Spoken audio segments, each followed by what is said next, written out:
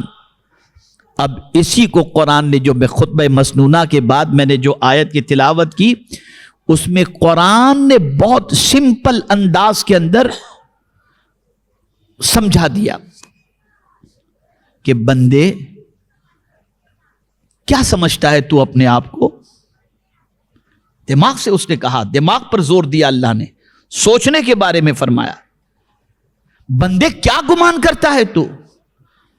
میں نے ساری چیزیں پیدا کی، لیکن تیرے سے بہتر کسی کو پیدا نہیں کیا، اسی لیے انسان کو اشرف المخلوقات کہا جاتا ہے۔ اور پھر سنی اور وہ بھی غلام رسول، اس کا مقام تو کیا کہنا کہ اللہ نے ان کو حضور کا امتی بھی بنایا اور حضور کا عاشق بھی بنا دیا۔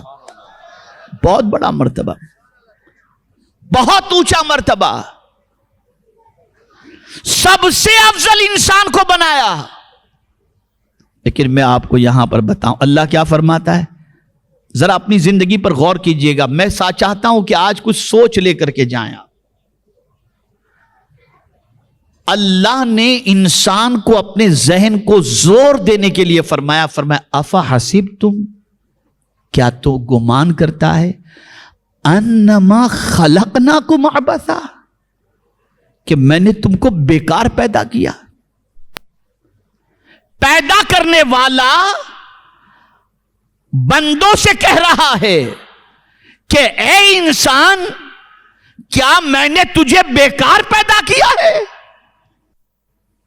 اور آج اگر ہم دیکھیں تو سب سے زیادہ بیکار اور لغو کاموں کے اندر اگر کوئی آپ کو مصروف نظر آئے گا تو مسلمان ہی نظر آئے گا۔ سارے فالتو کے کام مسلمان کرتا ہے، سارے فالتو کے کام۔ رات کو 3 بجے تک گیم کھیلتا ہوا بائک کے اوپر، گلی میں، کوچوں میں، گھر میں، ادھر ادھر بس لگا ہوا ہے۔ جتنے بھی بیکار کام ہیں ان سارے کاموں کے اندر مسلمان گرفتار نظر آتا ہے۔ قرآن کہتا ہے کیا تم نے یہ گمان کر لیا ہے کہ ہم نے تم کو بیکار پیدا کیا؟ اور پھر جب اس نے فرمایا، جو آگے اس نے فرمایا ہے، اگر وہی ذہن کے اندر انسان کے بیٹھ جائے تو انسان کی سوچ بدل جائے۔ فرمایا وَأَنَّكُمْ إِلَيْنَا لَا تُرْجَعُونَ، کیا تم کو پلٹ کر میرے پاس نہیں آنا؟ اے بیکار کے کام کرنے والوں، اے فالتو کاموں میں زندگی گزارنے والوں، کیا تم پرماننٹ دنیا میں رہنے کے لیے ہو؟ پلٹ کر ہماری طرف نہیں آؤ گے؟ اور جب آؤ گے نا تو اب سنیے اس کے بعد کا معاملہ قرآن کیا کہتا ہے۔ کل نفس ذائقۃ الموت وانما توفون اجورکم یوم القیامہ، ہم قیامت کے دن تمہارے کام کا پورا بدلہ تمہیں عطا کریں گے۔ اگر تم نے اچھے کام کیے تو قیامت میں اس کا بدلہ اچھا ہوگا، اور اگر تم نے بیکار میں اپنی زندگی گزار دی تو اس کا انجام دوسرا ہوگا۔ لیکن میں ترتیب آیت سے میری عقل دنگ رہ جاتی ہے کہ وہاں پر رب قدیر جل جلالہ نے اس کے بعد جو فرمایا نا، اس سے انسان کو تھوڑا سا سمجھ لینا چاہیے۔ اللہ نے فرمایا وَإِنَّمَا تُوَفَّوْنَ أُجُورَكُمْ يَوْمَ الْقِيَامَةِ فَمَنْ زُحْزِحَ عَنِ النَّارِ، پہلے جنت کی بات نہیں، پہلے جہنم کی بات کی۔ اس لیے کہ بیکار کے کاموں کی وجہ سے انسان جہنم میں جائے گا۔ آپ کو میں ایک بات بتا دوں، پانی کا استعمال وضو میں بھی، آپ وضو کرتے ہیں نا، وضو میں بھی اگر پانی کا استعمال ضرورت سے زیادہ آپ نے کیا، قیامت میں اللہ اس کا بھی سوال پوچھے گا اور اس کا بھی حساب دینا پڑے گا۔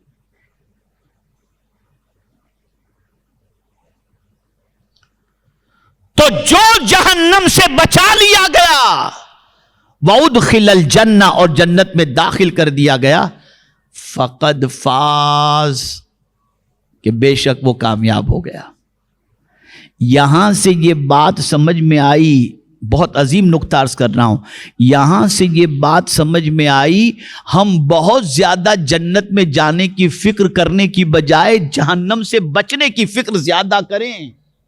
اس لیے کہ اگر جہنم سے بچا لیے گئے تو پھر دوسرا ٹھکانہ تو خود بخود جنت ہے ہی، لیکن ہم اتنے اعمال بتاتے ہیں، یہ پڑھو جنت میں، یہ پڑھو جنت میں، یہ پڑھو جنت میں، یہ پڑھو جنت میں، لیکن پہلے جہنم سے بچو گے تب جنت میں جاؤ گے نا.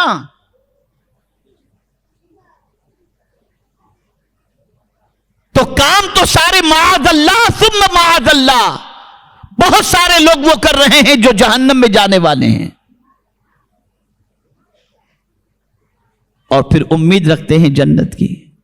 اب یہاں جب آپ کی سمجھ میں اتنی بات آ گئی کہ اللہ ہم سے پوچھ رہا ہے کہ کیا بندے میں نے تم کو بیکار پیدا کیا، تو ہماری سمجھ میں بات آ گئی کہ اب ہم کو بیکار کاموں میں اپنی زندگی نہیں گزارنا. اب میں بیکار کام تھوڑے سے آپ کے لیول کے اعتبار سے بتا دوں. یہ گیم کھیلنا، یہ ادھر ادھر کی باتوں میں ٹائم پاس کرنا، یہ دوست احباب کے ساتھ مل کر کے گپ شپ کرنا، یہ سارا بیکار کا. یہ کیرم کھیلنا، یہ جوا کھیلنا، یہ شراب پینا، یہ ساری مستی مذاق کرنا، اور یہاں تک کہ فضول بات کرنا، یہ ساری چیزیں بیکار کی ہیں، بیکار ہے. ان کو چھوڑنا پڑے گا، اس سے تعلق توڑنا پڑے گا. اور یہ میں نہیں کہتا، اللہ عز و جل فرما رہا ہے. اور پھر ایک آیت عرض کر کے میں اپنی گفتگو کو ختم کرتے ہوئے عرض کروں کہ وہ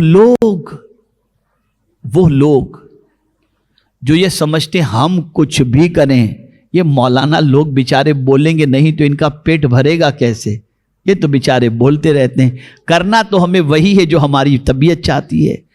تو اللہ نے فرمایا اے بندے، میں تیرا خالق ہوں اور میں نے تجھے پیدا کیا ہے اور میں نے تجھے بڑا مرتبہ دیا ہے، تو چھوڑوں گا نہیں. اَيَحْسَبُ الْإِنسَانُ أَن يُتْرَكَ سُدًى، کیا انسانوں نے یہ گمان کیا کہ یوں ہی چھوڑ دیے جائیں گے؟ نہیں چھوڑا جائے گا. جس نے پیدا کیا ہے وہ پل پل کا حساب لے گا. جس نے پیدا کیا ہے وہ پوچھے گا بتا آنکھ سے کیا دیکھا. جس نے پیدا کیا ہے وہ پوچھے گا بتا کان سے کیا سنا. جس نے پیدا کیا ہے وہ پوچھے گا دل میں کس کی محبت تیرے موجود تھی. یہ سب سوال ہوگا. تو اے رسول اعظم صلی اللہ علیہ وسلم کے دیوانوں، زندگی کا مقصد بھی قرآن نے متعین کر دیا، لیکن ہمارا حال یہ ہے کہ ضرورت زندگی کی تکمیل میں اتنے مصروف ہو گئے کہ مقصد زندگی ہمارے ذہن سے غائب ہو گیا. مقصد زندگی قربان کر رہے ہیں. میں اس کو تھوڑا سا اور قریب کر کے آپ کو سمجھاؤں گا تو انشاءاللہ العظیم بات اچھی طریقے سے آپ کی سمجھ میں آ جائے گی. ایک ہے ضرورت اور ایک ہے مقصد. ایک ہے ضرورت اور ایک ہے مقصد. ہم نے مقصد کو قربان کر دیا ضرورت پر. مقصد کو قربان کر دیا ضرورت پر. توجہ چاہوں گا، شاید کہ یہ بات دل میں اتر جائے.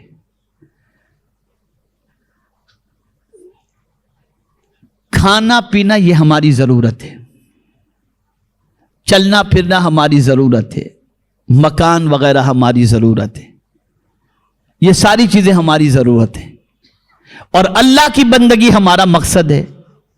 لیکن ہمارا حال یہ ہے کہ ہم اللہ کی بندگی، اس وقت اللہ کی بندگی کو ہم نے ضرورت بنا دیا اور یہ ساری چیزوں کو مقصد، کھانا پینا پہننا اوڑھنا گھومنا پھرنا، اس کو ہم نے مقصد بنا لیا اور عبادت کو ہم نے ضرورت بنا لیا. یاد رکھیں یہ کھانا پینا بھی کیوں ہے؟ تو قرآن کہتا ہے کلوا من الطیبات واعملوا صالحا. یہ انبیاء سے رب نے فرمایا کھاؤ پیو پاکیزہ چیزوں میں سے کھاؤ اور نیک عمل کرو. تو کھانا مقصد نہیں ہے، مقصد اللہ کی بندگی ہے. اور حضور فرماتے ہیں کہ چند لقمے ہی کافی ہیں انسان کی کمر کے سیدھی ہونے کے لیے. یعنی اگر بندے کو کھانا پینا ہے تو اس لیے کھائے پیے تاکہ اللہ کی بندگی وہ کر سکے. کھانا پینا اس کی زندگی کا مقصد نہ ہو، بندگی اس کا مقصد ہو.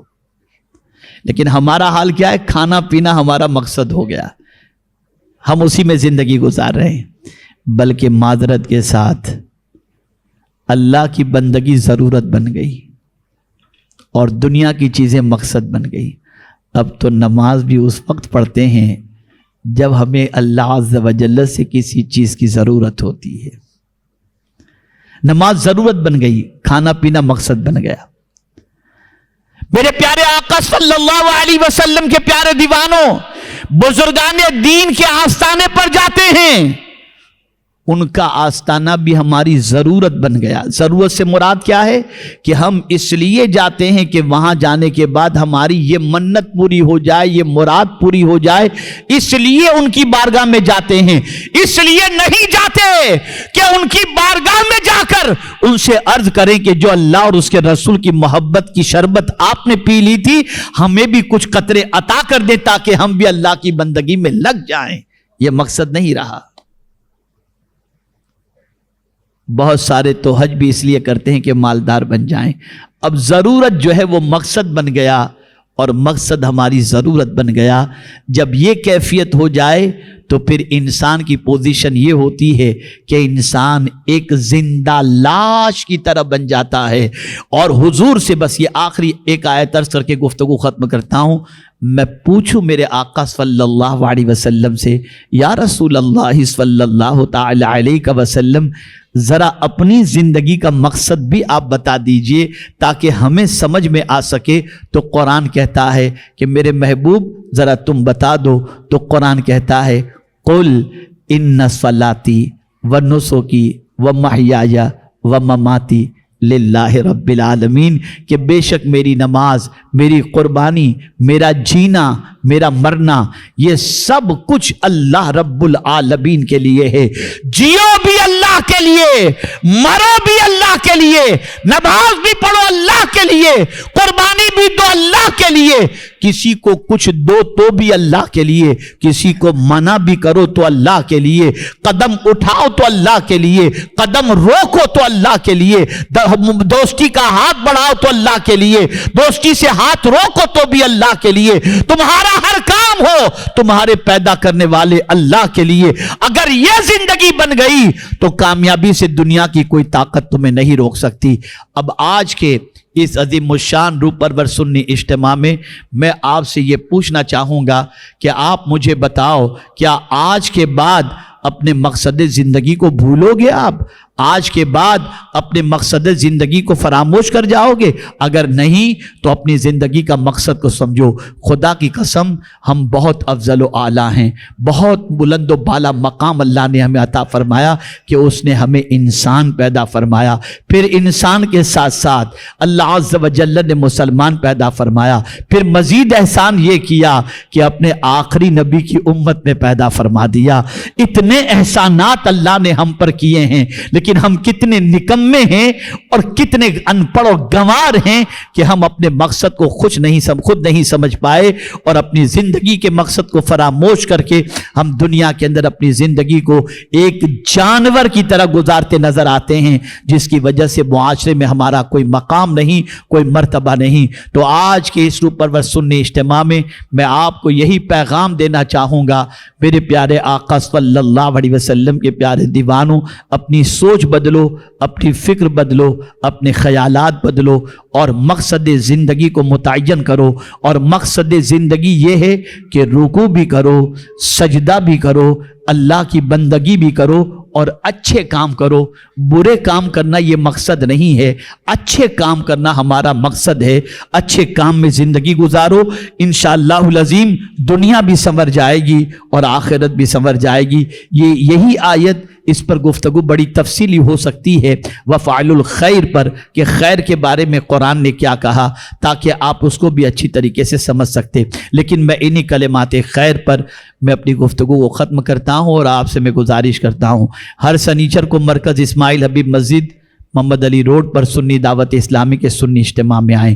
اپنی چال بدلو، اپنی عادت بدلو، اپنے طریقے زندگی کو بدلو، تاکہ تمہاری زندگی کو دیکھ کر اللہ عز و جل بھی راضی ہو جائے اور اس کے رسول صلی اللہ علیہ وسلم بھی راضی ہو جائیں۔ اور اسی کے ساتھ ساتھ میرے پیارے آقا صلی اللہ علیہ وسلم کے پیارے دیوانوں، جن اجتماعات کا اعلان ہوا ان اجتماعات میں بھی شریک ہوں، اور آج کے اس عظیم الشان اجتماع کے بعد اگر آپ نے اپنی زندگی بدل دی تو کوئی راضی ہو یا ناراض، آپ کو اس کی فکر نہیں کرنا، بس صرف اتنا سوچنا ہے زندگی آپ کی بدلے گی، مولا راضی ہو جائے گا اور اس کے حبیب صلی اللہ علیہ وسلم راضی ہو جائیں گے۔ وَمَا عَلَيْنَا إِلَّا الْبَلَاغُ الْمُبِينُ۔ السلام علیکم ورحمۃ اللہ تعالی وبرکاتہ۔